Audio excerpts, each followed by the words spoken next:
Jela Meghalaya negasngi ka arab khandai tarik unailur arjar arpusan kalarake ka World Tourism Day hajar arpusan daga ba penlong yak program bakarpang kabala tip kum ka Meghalaya calling the one connect Meghalaya experience haga bala penlong yak ni hamariat kani gijingelang la ai buram yak nong job jengki kusnam hakikam jngohkai pyrthei badon gijingkitli lengba ka Outlook magazine bat kinong yo ya kani skim penroy ya kikam jngohkai pyrthei ba layalam haka imlang kasalang haka ni gijingrakhe lapan kuburom ya ki bejob ya ka Outlook magazine responsible tourism award but kiyo ya ka community led tourism infrastructure scheme habakren hagani gijingrakhe umentri rangba kejela ukurat sangma ulapan syai lor ke jingkiu jong kejela hakikam jngohkai hakaba ulayathu bagi bawan jngohkai hepo kari kidon khat saulak house nem arjar arpulai hanrei house nem arjar arpusau kalakiu syakhat nriulak kan bagi bawan na kiwe pat kiri ka pyrthei naka arlak kalakiu syaka arlak poin lai ulap penbenaru ba arspa spoteli ki project hakakam jngohkai kabakot lai hajar nriuspa arpusan klur bat arspa sanpok klur balamang dak sorkar pedeng nak bentak jingtei hekikam ban kentiu ya kakam jngohkai hasora hagane kesngi la sakhi langru ya kene ke program dau CEO jong ka Outlook group u Indranil Roy nangta kinong mikmat jong Federation of Shillong Hotel Paramber S Sandev bat president ka Tour Operators Association uba Bandung Lapla Stakeholders on both sides. This is what I was thinking. So this one set of stakeholders are our own stakeholders in the state, whether it is the tourist taxi entrepreneurs, whether it is the homestay people, whether it is the hoteliers. So all the people who are providing the tourism service, that is all of us, including the tourism department. So there is one level of empowerment that is needed on the supply side. Then there is the demand side, which is basically the clientele who are coming into our state. All the tourists who are coming into our state. So they also need to be empowered, to be facilitated. So all the initiatives we are taking up in the tourism department over the years are in some sense designed to empower these two sets of stakeholders. So today we launched the new homestay scheme, which we are calling the Chief Minister's Meghalaya Homestay Mission. I stand corrected, it's a mission, it's not a scheme. In fact, we debated this. We had a very beautiful homestay scheme. This homestay scheme we were doing in convergence with PM-EGP. So 35% subsidy was coming from the state government under this scheme and 35% subsidy is coming from PM-EGP. So this scheme, the existing scheme which we have is a wonderful model of convergence with an existing Government of India scheme. It has worked well. While our target was to do 2,000 homestays, we have been successful in sanctioning close to 800 homestays. So we are in the process of taking up the balanced target. But what has changed is that two things have changed now. One is Meghalaya, as you can all see, has become the most preferred tourism destination. Shillong, Skyscanner keeps on repeating this, that Shillong is the most searched tourism destination. So there is an urgent need now. We felt that instead of a scheme, now we need a mission. We need a mission to expand the number of stays, because today we have a shortage. Today we have about 9,000 plus rooms in the state. So when we project to 2028, we will need about 19,000 rooms. So there is a huge shortage. We are doing a number of projects under the Chief Minister's guidance. We are taking up PPP projects. We are doing various state government projects. All those will still create about 3,000 rooms only. So we still have a shortage of 6,000 rooms. And the second thing that is interesting thing that is happening is the national games will be hosted by Meghalaya in 2027. So when we host the national games and when we shine on the national stage, we felt we have to be ready. That is the reason why today we have changed the homestay scheme into a Meghalaya Chief Minister's Meghalaya Homestay Mission. We want to do it in a mission mode so that in 3 years' time, we have these 3,000 new homestays. And again, with the approval of the Honorable Chief Minister, we have increased the subsidy now to 70%. 70% fully funded from the state government. We have delinked the state scheme from PM-EGP because PM-EGP is also kind of getting revamped. So we don't know how the new PM-EGP scheme will be. So given that uncertainty, it has been decided that the state government will give 70% subsidy to set up these homestays on a mission mode. And another very interesting thing we are doing is now we are tying up each of the new homestay beneficiary with a design consultant, with many of our local architectural firms. There are many architectural firms here. The tourism department empaneled all these firms. So we are tying up each of the beneficiary with a firm, and they will help them in designing an aesthetic homestay. So this process we have started with the current existing scheme also, but in the new scheme this will be a very, very big component. We have provided the budgeting for that component as well. So that is the highlight of the scheme, whose scheme document has just been launched. So coming back to what I was saying, so we are looking at various ways of empowering our stakeholders. So this is a very, very important one. Similarly, today the other two initiatives that we are going to launch are to empower the stakeholders on the demand side. So one is the helpline number that we are launching today. This helpline number will be again one of its kind in the country, where the tourists will be able to call, will be able to get information in 7 different languages. It's a multi-language helpline. So once it is launched, anybody from outside the state, from within the state will be able to call and find out information. A third thing we are doing today is also launching our brand new website. Already the tourism website of the state was in very good shape. I'm sure many of you, have used it and have benefited from it. But now we're launching it in a much more user-friendly way, enriching it with a lot of content and making it much more user-friendly. So these are some of the tools that we are putting out to empower the stakeholders, to empower our stakeholders here and the tourists, so that the industry can thrive, so that more and more tourists can come to the state, and our goal has always been to make tourism experiential.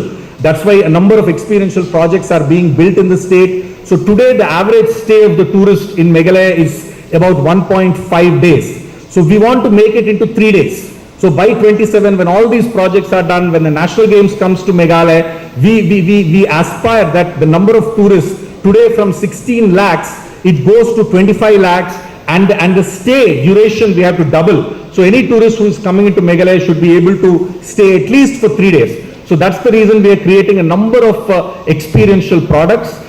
Organization. The Responsible Tourism Initiative is something which we started 10 years back, when responsible tourism was not even a known word within the tourism sector. Over the period, we have traveled from across states, and we have worked very, very closely with Meghalaya, and particularly for the last 7 years, we have been working with Meghalaya in different formats. So as Dr. Vijay was mentioning, that we have been doing the awards consecutively for the last 3 years. We started by doing workshops. We started by doing training. And that was the kind of process that we followed over the last so many years. And that is how we connected with friends from across the state. And what we did, we created heroes among them. We took them beyond the boundaries of the state. We took them nationally. We took them to beyond, even to different countries. I mean, my friend Dorma, we took him to Rajasthan, where he was finding it very difficult to speak, but he still managed, and he got a round of applause when he was actually presenting this to the audience. So that's the kind of networking that we have been able to help the people of Meghalaya, the homestay owners, or the operators, or the small operators of the state. And we are very proud that we extend our help whenever they reach out to us in any form that they want from us. So that's the kind of integration that we have been able to do with the state, with the homestay owners, with the small tour operators of the state, and we are very proud to extend our relationship together with Meghalaya. I am deeply honored that we have been given the privilege to manage this over the last 3 years for conducting these awards, and it is my hope and my wish that we will grow further and bigger in the course of time. Developing the tourism and the tourism sector as a whole in the last 7.5 years. And as has been mentioned by so many people who spoke before me, that we are finally starting to see the impact of the different steps that have been taken by us to overall improve the tourism ecosystem in the state of Meghalaya. In the last couple of years, starting 2023, we had about 14 lakh tourists, domestic tourists who came in. That's 1.4 million tourists. And last year, 2024, that number increased to 16 lakhs, 1.6 million tourists. So in a matter of 2 years, we saw an increase of about 2 lakh tourists coming into our state. And also if you look at the international tourists, in 2023, we had about 2 lakh international tourists that came in. And in 2024, we had 2.3 lakh international tourists that have come to our state. These numbers are clearly a testament of the kind of change that we are seeing in the overall tourism sector in our state. And I'm happy to inform you that this growth has been very, very consistent. And it's not that these are spikes that happen once in a while, but these are planned strategies and policies that we put in place to see that consistency, to see that growth, to see that sustainability in the whole process. And that is the most satisfying aspect of the growth that we are seeing in tourism. Even this program that we are having today, I'm sure many of us remember these programs being celebrated 7 years back. And you can compare the kind of overall improvement in the quality of how we present ourselves, how we are packaging ourselves, and how we are able to market the tourism sector in a much, much stronger and aggressive manner now compared to what we were 7.5 years back. Just to give also an idea to you that currently we have about close to 50,000 plus, in fact, people who are directly and indirectly employed in the tourism sector. And our target is the next 3 years to create another 50,000 jobs in the tourism sector, indirectly and directly. And that is something, as I said, we have mapped it, we have planned it. You're aware that Government of Meghalaya has a Vision 2028 and a Vision 2032, in which we have clearly defined the kind of economic growth that we want for our state. But again, which we always believe, an economic growth without having meaningful impact in the lives of the people of the state is not an economic growth that we would want. And therefore, we have interlinked and worked out in details of how the economic growth that we'll achieve will actually be done through the tourism sector, through the agriculture sector, through the service sector, through the IT sector, overall through manufacturing industries. In all the areas, what we expect and how do we ensure that every individual and sector contributes to this goal of ours to take forward our economy, these all have been mapped out. And it's on the basis of that that we have come out with these different programs that we are having. You'll be happy to know that even as we speak, there are about 210 tourism infrastructure projects that are being implemented, which is valued at about 3,625 crores worth of investment, whether it's from the public sector or the private sector. The investment is taking place in different projects and different schemes throughout the state. The new project that we've come out with which is the homestays, that the Chief Minister's Meghalaya Homestay Mission, again is mentioned by Dr. Vijay, that we have realized that there is a requirement for almost 19,000 rooms, and we are at about 9,000, and no matter how much we push the private sector and other projects, we will be able to maybe touch another 4,000 to max 5,000 rooms. And hence, there is a huge requirement for rooms, And we strongly felt that the homestay scheme, which has worked very well in the past, we are hopeful that this homestay, the new mission that we have, is going to really take this entire mission of ours into a new level. And I was just sharing with Dr. Vijay, which of course next week we should be coming out with the announcement that for the national games, we have a requirement of certain rooms for the games village, as they called it before. But we as a government have realized that constructing games village will have a legacy problem, because what happens after the game is over?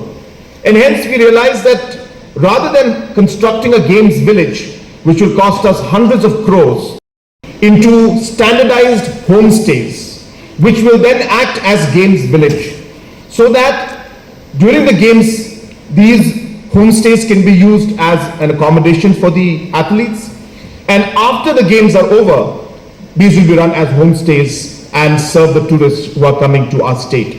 So therefore, this model has not been done in different parts of the country for the different national games.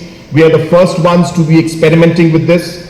So by next week, to combine with the Chief Minister's Meghalaya Homestay Mission, we'll be coming out with this program where we will be having the homestay for the national games, where, as I said, we will use it for the national games, and post that same project will become asset for the tourism sector. I'm also happy to inform you that apart from the 3,600 crores worth of work that is going on today, just recently, Government of India through the donor ministry has sanctioned an additional amount of 250 plus crores for the tourism sector and for development of infrastructure, especially in the Sora area. So the donor ministry had asked us to give a plan and a roadmap on how one destination would be developed. And after we gave that particular roadmap and that plan, which I must say that all the states gave the plans, Meghalaya also gave its plan, and the donor ministry was very happy to see the plan that was made for Sora, for Cherrapunji area, which we developed as one destination.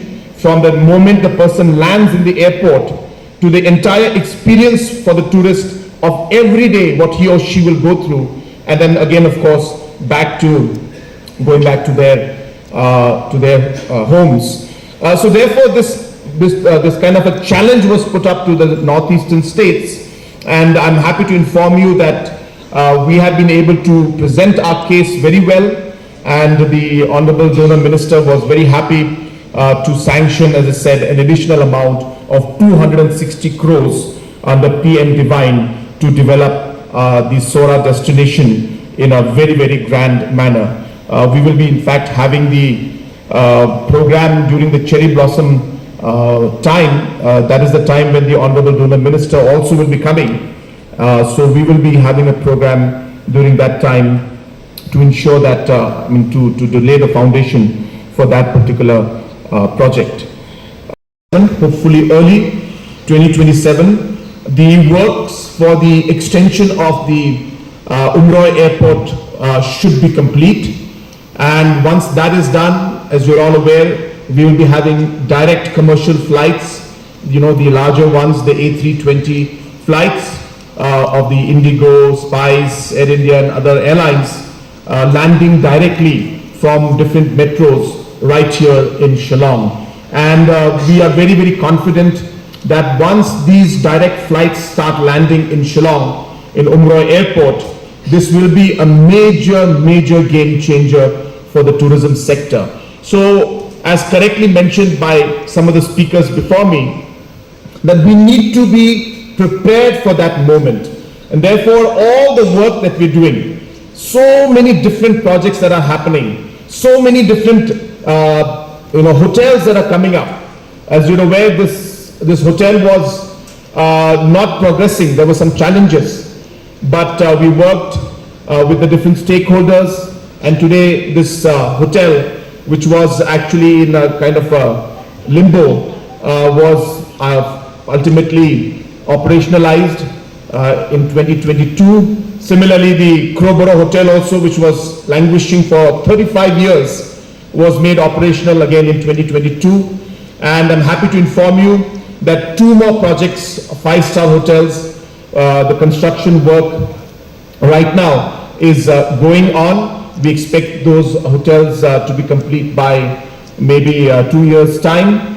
And there are 2 more 5-star hotels which are in the tendering process, including one in Tura. We want Tura also to have a 5-star hotel. So Tura will have a 5-star hotel. That tendering process is happening. And 2 more 5-star hotels are under the process of the concept being made. So we expect that by 2030, we will be having 8 5-star hotels, apart from our other existing hotels which are already there, and apart from that, all the other homestays and other smaller projects that will come up. So therefore, all the plan to ensure that the vision that we have is implemented, all of these activities are taking place, and we are preparing the ecosystem to be able to then really absorb all this flow of tourists, which we expect